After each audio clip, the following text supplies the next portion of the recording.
40 years in the making. This one once again starring Tom Cruise. In this movie, Pete Maverick Mitchell is still working in the Navy. He has yet to really step down as a pilot. That's what he's always wanted to do. Lately he's been doing a lot of test flights, but now he's brought on to a new calling.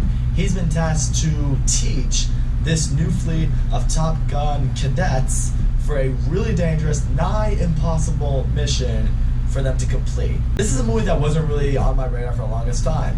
Quite simply because I'm never the biggest Top Gun fan. I, true story, had never seen the original Top Gun up until about 2 days before I saw Top Gun Maverick. When the movie came out in the 80s, I was not around in the 80s. It was very popular around my parents' time, but it's not a movie that I was really, thrown at as a kid.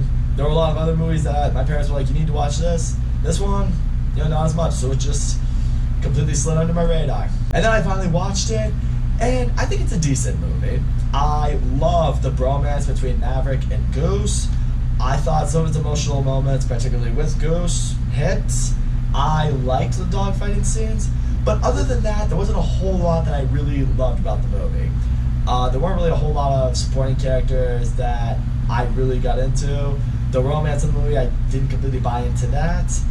And honestly, I never really truly got what the real point of the story was. I mean, it's for Maverick to lose his ego, I guess, but aside from that, that's all I really got out of it.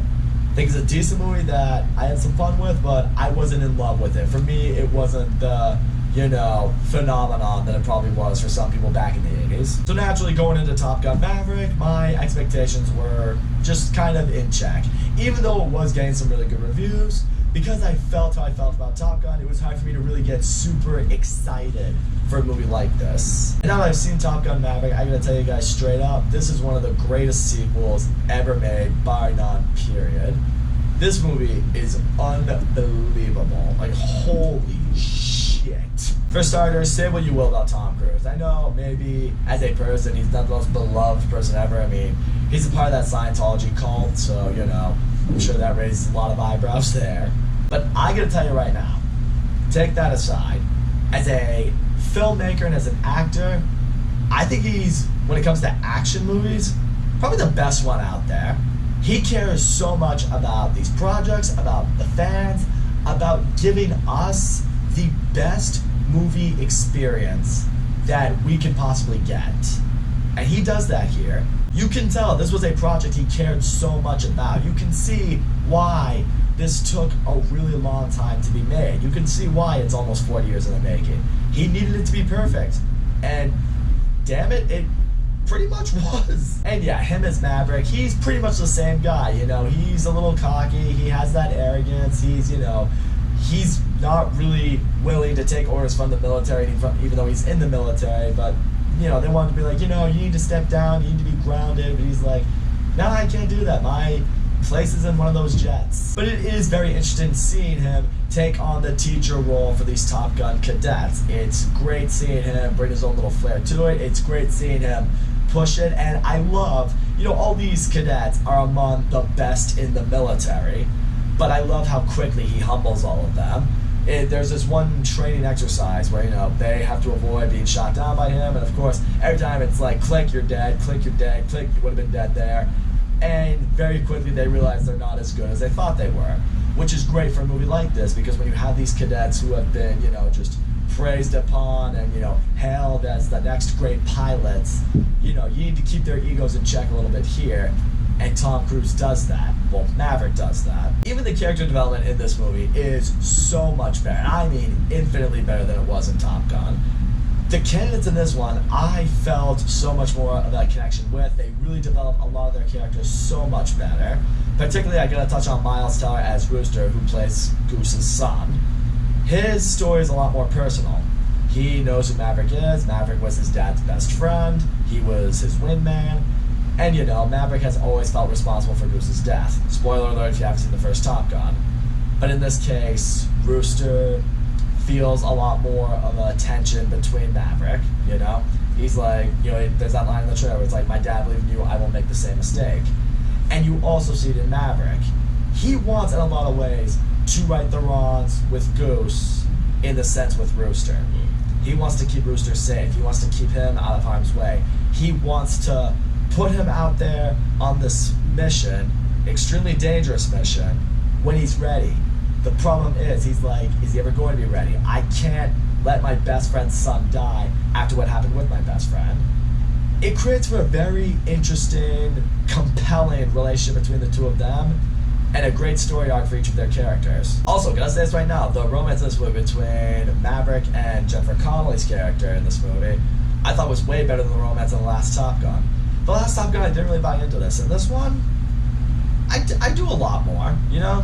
They have that banter back and forth with each other, you know, it's funny, it's cute, it kind of feels, you know, very flirtatious, you know, you feel like there is some history between the two of them that you can see, you know, gradually, you know, they slowly begin to fall back into it. It doesn't feel like forced, not that the last one felt forced, but it just felt like, oh, we need a romance in the movie, so here, have that. This one felt like it added a little bit more to the story. And naturally, this movie does have a lot of nostalgia where it needs to have nostalgia. You know, you have the piano scene, or something like the piano scene from the first Top Gun. You have, instead of a beach volleyball scene, it's a beach football scene. Enough to make the big fans of the first Top Gun be able to be like, oh, I remember that, I remember that, I remember that. It's good to have nostalgia without it feeling like a retelling. And I love that the movie never crossed a line into it being a retelling. It feels like its own movie. What I also love about this movie is the big mission that the pilots are being trained to pull off is extremely dangerous and has to be completed in a certain amount of time. If it's not gonna work. Like, people will die. And even still, if everything goes right, the admirals, the generals, the people who are overseeing this mission and basically giving Maverick his orders are saying, there's a good chance not all of them will survive it, but they have to do this mission for, you know, the sake of the country. And what I love with Maverick is it is his goal, it is his mission. He's like, yes, we have to pull this off, but everyone comes home. It's an area of growth that you could see in Maverick from the last movie into this movie. Now he cares so much about making sure every single one of these kids, these cadets, goes home to their family. That's what he cares about in the end. And you feel with this mission, you see what they have to do, you're sitting there like, how in the hell are they gonna pull it off? But now I'm gonna talk about what is easily the most amazing part of this movie, the dogfight scenes in this. Just, holy shit, I was floored watching them in this movie. The way they film it all, you feel like you are right there in the cockpit with each of these pilots as they take off from these, you know, aircraft carriers and fly them into the sky. It's breathtaking to look at. I don't use that word very often, but it is. Even the first scene in the movie when Maverick is doing this test flight with this prototype aircraft sort of thing, that right there was really intense. Just seeing how he has to operate the plane, how fast it's moving, seeing it in the sky, it was incredible to look at. And the dogfight scenes, whether they are training, whether it's actual aerial combat or something like that, it's just amazing to look at. It's amazing to see. And it's some of the most thrilling shit I've seen in such a long time. It's so intense, it gets you right on the edge of your seat. Even the ending of the movie, I thought was done brilliantly. Again, it's really intense. You know, the big mission's going down, you're on the edge of your seat, you're worried for every single character. That's what I love right here. There's not one character who's just like, well, if that person dies, I don't really care. No, this movie makes you care about everybody, and it's awesome. The mission's going down, shit's going down, and right when you think everything is over, you think, okay, is it done? It's like, nope, here's something else they're gonna deal with, and it's gonna be really intense, and you don't know if they'll survive. And like, okay, now it's finally over. It's like, nope, here's more. And as you sit there like, oh my god, like, when does it stop? They just keep going and going and going with some really intense shit. The final act of this movie is done. It's pulled off brilliantly because of how intense it is and how ongoing the intensity occurs. At some point, you don't feel like, okay, now they're just milking it or anything like that. No, everything feels intense and necessary for the story, and it's just great. Guys, all in all, Top Gun Maverick, it's the perfect sequel. It really is. This is exactly how a sequel should be done. Steps it up in every sense of the word. It's great to see Tom Cruise back as Maverick. It's great to see him have a legit romance in this one that I actually bought into. The supporting characters in this one are a lot better. I absolutely loved Miles Teller in this movie as Rooster. I love the dynamic between Maverick and his commanding officers, how it's like they want to trust him, but, you know, he's going to do things his way. They kind of have to deal with that. The story's better. The emotion is better. The Dogfights are a lot better. You could say that's because we're nearly 40 years advanced with technology and shit, but they are a lot better. It's some of the most intense moments I've seen in an action movie in a long time, even if you want to call this an action movie. It's some of the most fun I've had in an action movie. It's easily one of the greatest sequels of all time. Is it my favorite movie of the year?